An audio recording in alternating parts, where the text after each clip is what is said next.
ఒక అడవి పొలిమేరలో పిట్టల ఊరు ఉండేది. అక్కడ ఉన్న పక్షులందరూ సంతోషంగా జీవించేవారు. వాటిలో నీలిమ అనే పిట్ట తన ముగ్గురు పిల్లలతో జీవించేది. భర్తను కొంతకాలం క్రితమే కోల్పోయింది. నీలిమకు బాలుని, చిన్ని, మిన్ని అనే ముగ్గురు పిల్లలు. మనం రోజు తెల్లవారుగానే లేచి ఆహారం తెచ్చుకురావాలి, నీళ్లకు దగ్గరగా ఉండాలి అని తన పిల్లలతో చెబుతుంది. పిల్లలు ఇలా అన్నారు, అమ్మా నువ్వే వెళ్ళు, మేము చెట్టు అంచుల మీద కూర్చొని ఆటలాడుతాం. నీలిమ నవ్వుతూ బయటికి వెళుతుంది.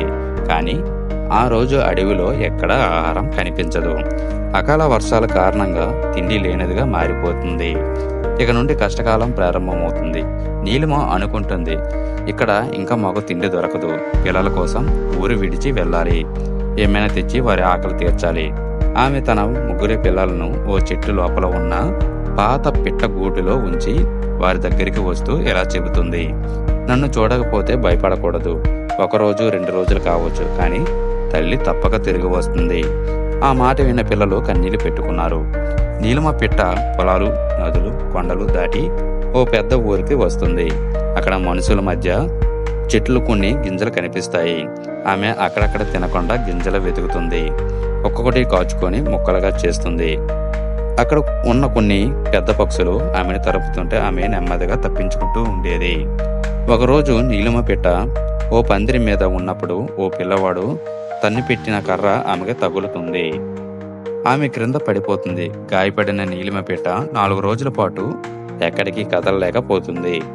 ఒక వృద్ధురాలు నీలిమను గమనించి ఓ చిన్న పిట్టగా చూసుకొని పాలు పోసి పెంచుతుంది. నీలిమ కొద్ది కొద్దిగా కోలుకుంటుంది.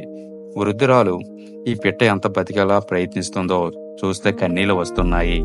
కొన్ని రోజుల తర్వాత నీలిమ తిరిగి గింజలు తీసుకొని తన పిల్లల ఊరికి ప్రయాణం మొదలు పెడుతుంది.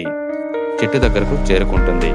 అక్కడ చిన్ని, మిన్ని, బాలును చాలా బలహీనంగా ఆకలితో కూర్చున్నారు. చూడగానే వారి ఆనందంలో అరిచి తల్లిని కలుసుకుంటారు. వారు అన్నీ తింటారు. ఆ రోజు మొదలుకొని నీలిమ ఊరు విడిచి పోదు. ఆమె పిల్లలు పెద్దవారు అవుతారు. ఒక తల్లి తన పిల్లల కోసం ఎన్ని కష్టాలు వచ్చినా ఎదుర్కొంటుంది.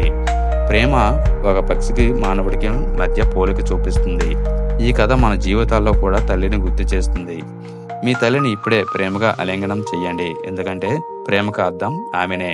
ఇలాంటి స్టోరీస్ కోసం మనసున్న పక్షుల ఛానల్కి సబ్స్క్రైబ్ చేయండి మరియు లైక్ చేసి ఈ స్టోరీ ఎలా ఉందో కామెంట్ చేయండి.